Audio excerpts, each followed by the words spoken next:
most game adaptations fail because they miss one thing. Fallout didn't. And the reason is sound. Special.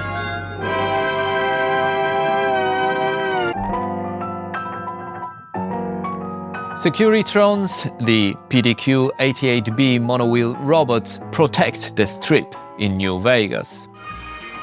Please obey all weapon laws. We don't get to hear much of the Titanium security guard in episode 5, but it looks very much like it is in a game. And if you listen closely, the voice is robotic, but lacks the metallic echo.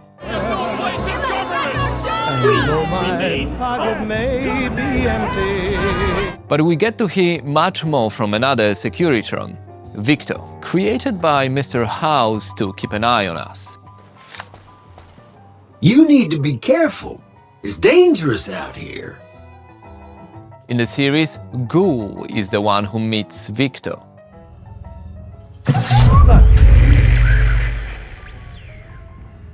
Howdy, partner. Is that you, Victor? He's more beat up than in the games, and his voice sounds different. Well, howdy, partner. Howdy. Right this way. Now that's because in the games, Bill Sadler voices the robot, but in the series, the job went to Jesse Birch. Now I'm not sure why the change, but a fun fact, Jesse Birch also did some voice work on the game. Securitron MK2, a fighting robot with the face of a soldier wearing a helmet and smoking a cigar, looks identical in the series. Display my credentials. Greetings, visitor. Would you prefer a neck or foot massage today? Continuing patrol. Strip secure. But it sounds different to a game due to its malfunction. Also, the guns are much heavier and meatier in the show. Relaxation imminent. Goodbye.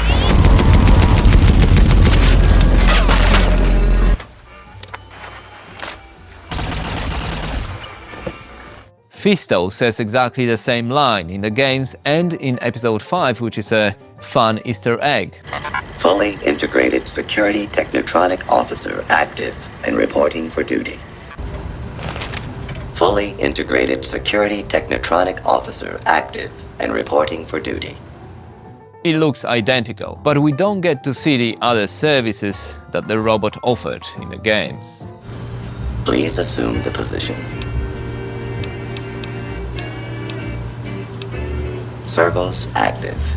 Everyone was waiting on the Scorpions and they didn't disappoint.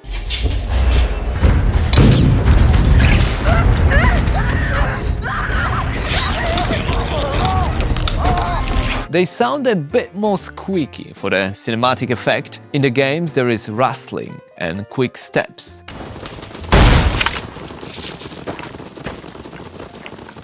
Both are really good and annoying to shoot, but the highlight was Rad Scorpion.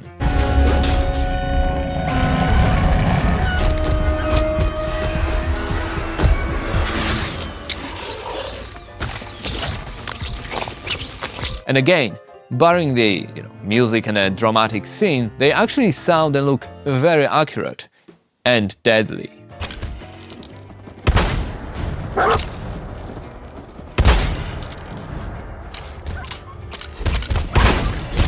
We get to see and hear Robo-Brain again in the show, but the portrayal is vastly different from the game. Oh, maybe you'll be more reasonable once you're a little hungrier. Good luck finding something to eat when you can't see. In the game, these are civilian and combat machines built on all-terrain chassis with guns and weapons. Like this has happened before, yet I feel awake for the first time. What is going on? Very flexible and also have different voices and personalities. I've got a gun for each of us. No. The line is, then we'll make our stand here. 2 lovers together with a bullet for each of them. iBots are hovering, all-purpose propaganda and surveillance machines with long antennas poking out. We hear a different voice in the series, but they look similar. I repeat, this is Stephanie Harper, Hank McLean's wife. inescapably American. I don't know about you. Those enclave eyeballs give me the creeps. Radroach is another awaited creature that makes its appearance. It isn't nice.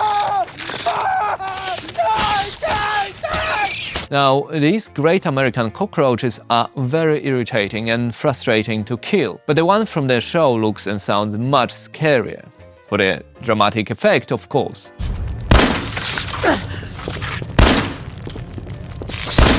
It could have been a legendary Radroach, actually.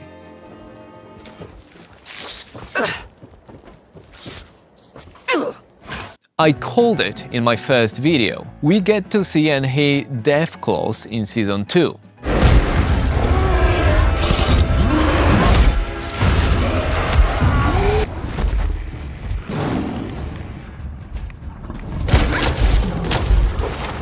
Now, these genetically engineered reptilians sound much scarier in the show and much better.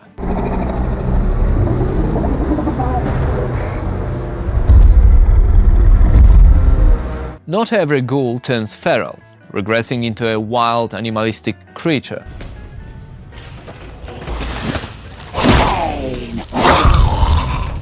But some say that Cooper in episode 6 sounds very close to what one would describe as feral.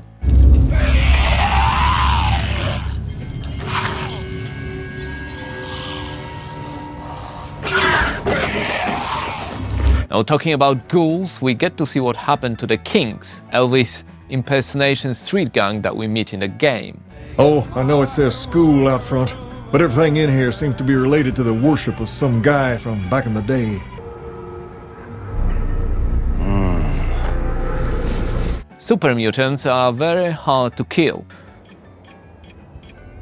I'll wear your guts around my neck!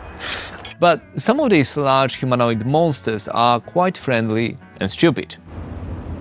Hello, little sister! You haven't shot at me yet. That's different. In the show, voiced by Ron Perlman, the super mutant has a deep voice and is quite eloquent. There's a war coming, and we need you healthy. And of course, Robert Edwin House, the ruler of New Vegas and the central character of the game. He was voiced by René Auberjois, who passed away in 2019. This meeting has been a long time coming, hasn't it? You've come a long ways, literally, and I suspect figuratively as well. In the TV show, Justin Theroux plays Mr. House, giving the character a new look and a new voice. Well, hello, old chum. But one that pays homage to the games. When it comes to weapons, clearly the show comes up on top, as they only need it for a scene or two, while in the games we use this all the time, like the hunting shotgun.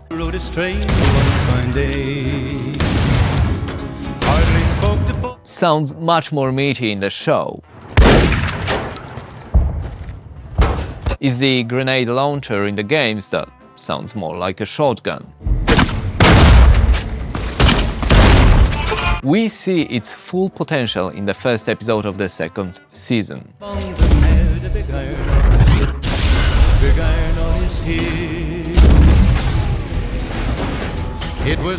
With the assault rifle, it seems that the Brotherhood of Steel Knights are using the modded version, which sounds heavy and powerful.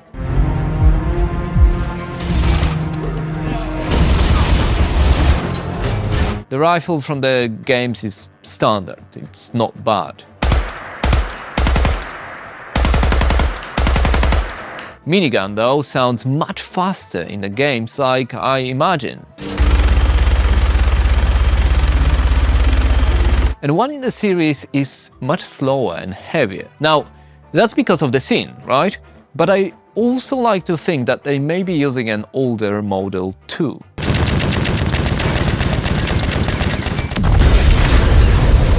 Same with the radium rifle. Slower and sounds more powerful in the series. 99 years underneath that ground. I'll never forget the day I shot my woman. We don't get to hear that many futuristic guns in Fallout, so the laser pistol is a treat. In the show though, it doesn't sound as lasery as in the games. No.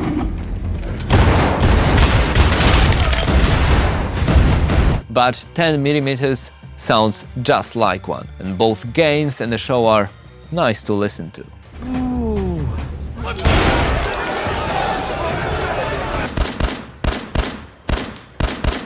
Another awesome Easter egg was the Gauss rifle, the magnetic gun. They literally sound almost identical. I love it.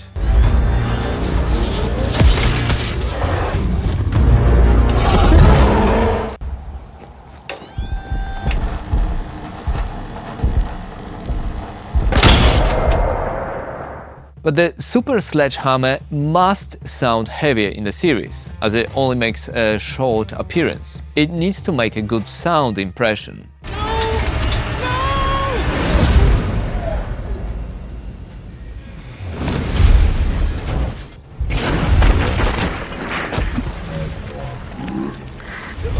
Same with the Power Fist. Super powerful in the series, with an extra electric sound, while in the game it just sounds like a punch with a bit of metal.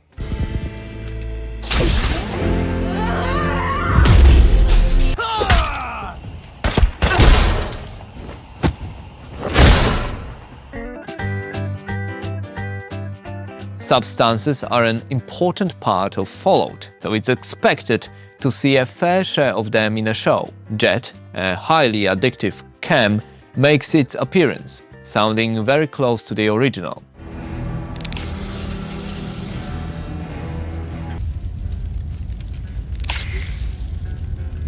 We of course have the Steam Pack, again very game accurate in the look and sound.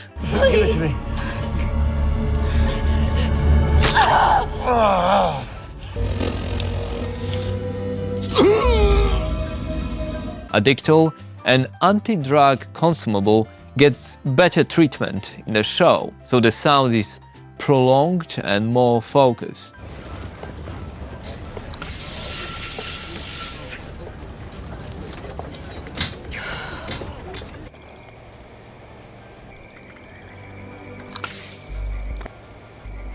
And we also get vomiting.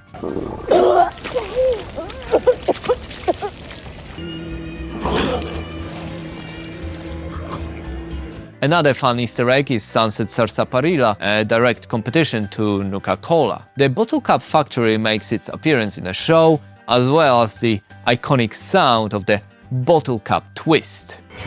That's the sound of the men working on the chain.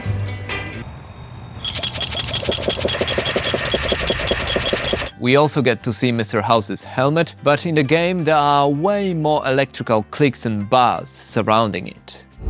But what if I'm not the house? What if someone else is?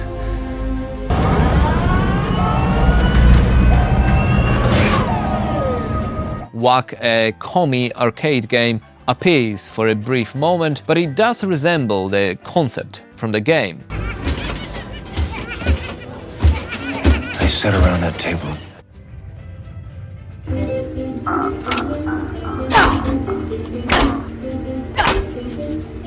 In the game though, you can use the whacker as a weapon.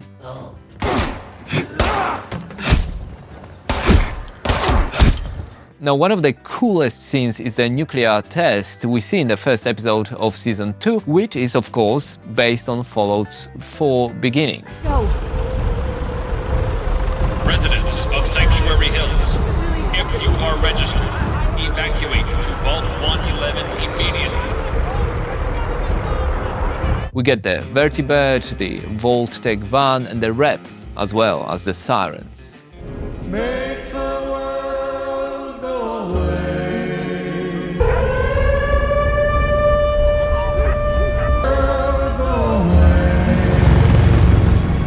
Of course, the series looks and sounds a bit different, but I must admit, like, they did an amazing job at translating it to the screen. And we also must admit that the NCR's salvaged power armor sounds so much better in the series than in the games, and looks better too.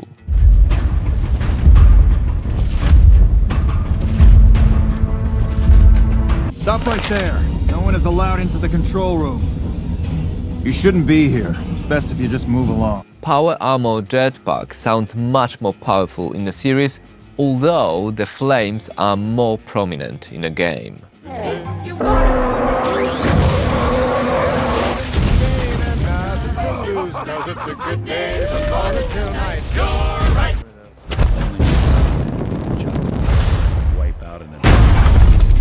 But apart from the weapons and items, there are a few more fun nods to the games that maybe aren't as obvious at first glance. So the speech skill is extremely important in games. It can save you from many dire situations.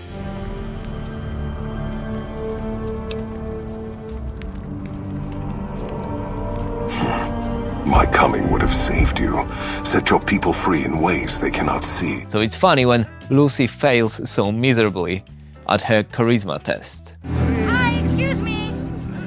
Hi, excuse me. So sorry. I'm hoping you can settle an argument between myself and my traveling companion there. We can't see it directly, but it's clear that Lucy uses VATS, the slowdown technology, when she fires her gun. And let that cocaine be.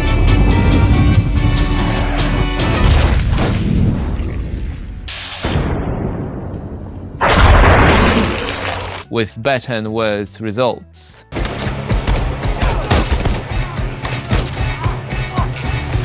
But it's the sniper scene in episode 8 that really sells it.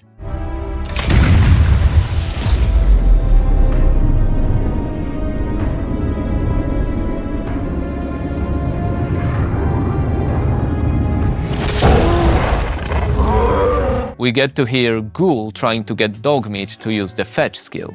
Fetch me that section. Come on. Come on now. I need my valves. Hey boy, think you can find something for me? See if there's any good stuff nearby, boy. And a note to the super mutant Suiciders, where we can hear a slightly different beep, although it's a very short scene in episode 7.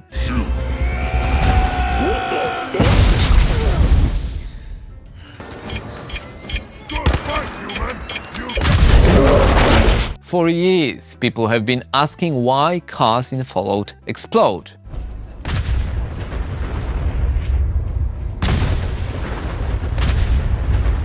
Well, they will have to wonder for a bit longer, as we get exactly that in the show.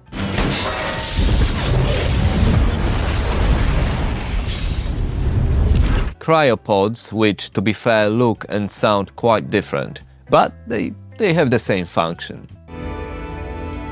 Open it.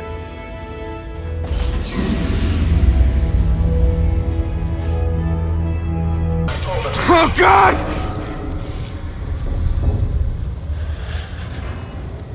And a similar sounding alarm when vault doors open in the games and the chamber doors in the series.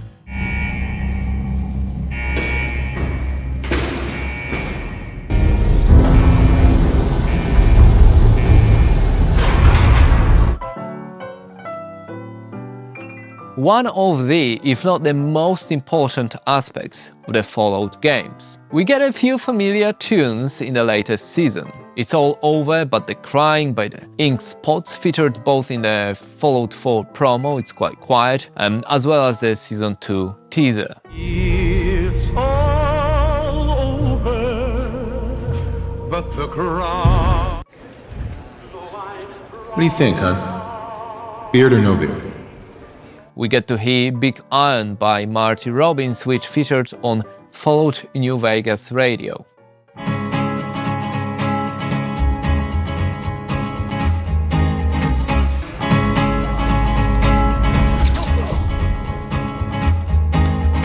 Lazy Day Blues by Bert Whedon is another iconic song which we can listen to in episode 2.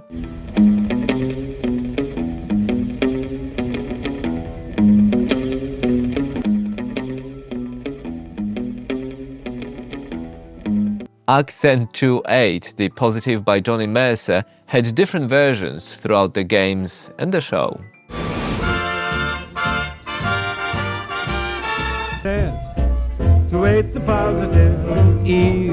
And Uranium Fever by Elton Britt features in episode 6. Well, I don't know, but I've been told uranium ore is worth more than gold.